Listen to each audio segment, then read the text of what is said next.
Hi, and welcome to Everyday Nation. Despite China rolling back its one-child policy and offering incentives for having children, the birth rate in the country keeps dropping.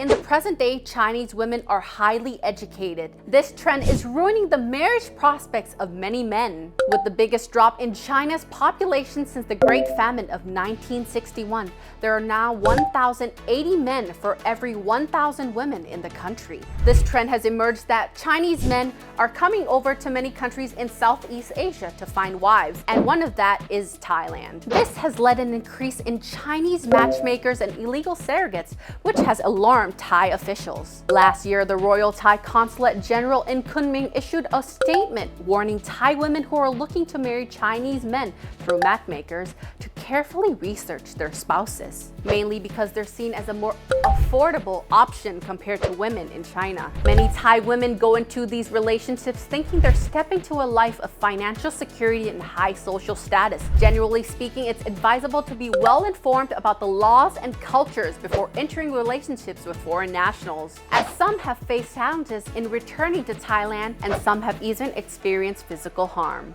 And that's it for Everyday Nation, bite-sized story around you. Don't forget to subscribe to all our social media. Bye!